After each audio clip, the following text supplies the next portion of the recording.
വേറൊരു സ്വൈരക്കേടിനെ പറ്റി അന്നെന്നോട് രാധ പറയണ്ടായില്ലേ? കുട്ടിയുടെ നാവുമ്മല് വെള്ളി.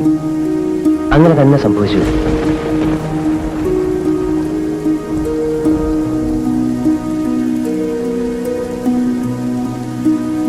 എന്റെ മനസ്സിലാകെ കുട്ടി മാത്രമേ ഉണ്ടായിരുന്നുള്ളൂ ആ നേരത്ത്. ഇന്നിപ്പോ അങ്ങനെയല്ല. ആരാന്ന് ചോദിച്ചാൽ എവിടുന്ന് വന്ന് എങ്ങോട്ടോ പോയ ഒരു പെൺകുട്ടി. ഞാനായിട്ട് അവൾക്ക് എന്റെ ഈ കൈ കൊണ്ട് കത്തെഴുതി അയച്ചിട്ട് അവൾ ഈ ടൗണിൽ വരികയായിരുന്നു. ഞങ്ങൾ തമ്മിൽ എവിടെയോ വെച്ച് ബന്ധിക്കപ്പെട്ട് കഴിഞ്ഞവരാണെന്ന് എനിക്ക് വെറുതെ തോന്നുക. ഏതോ ജന്മത്തിൽ. അല്ലെങ്കിൽ ആർക്കും സാധിക്കാത്ത ഒന്ന് അവൾക്ക് എങ്ങനെ സാധിക്കുക?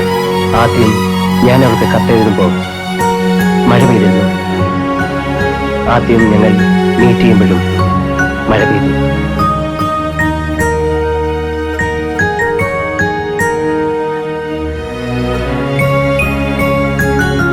എന്താ കുട്ടിയുടെ പേര്? ക്ലാര.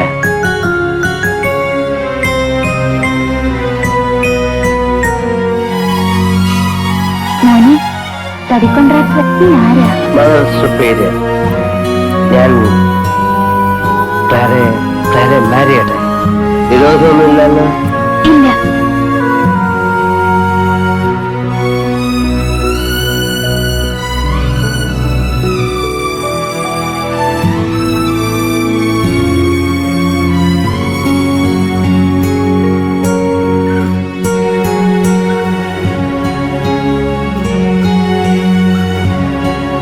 പിന്നെ എന്തിനു ആ കുട്ടി പോയി കളഞ്ഞത്? അവൾ ഓടിപ്പോയത് എന്റെ അടുത്തുനിന്നല്ല, അവളുടെ അതുവരെയുള്ള ജീവിതത്തിൽ നിന്ന്.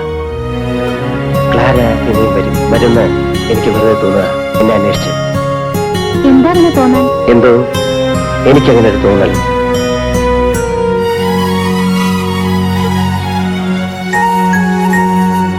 വരുമല്ലോ?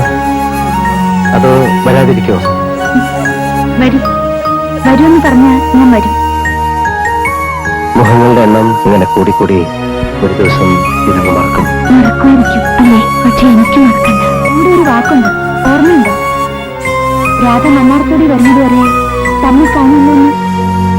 ഞാൻ വന്നതും പോയതും രാധ അറിയണ്ട.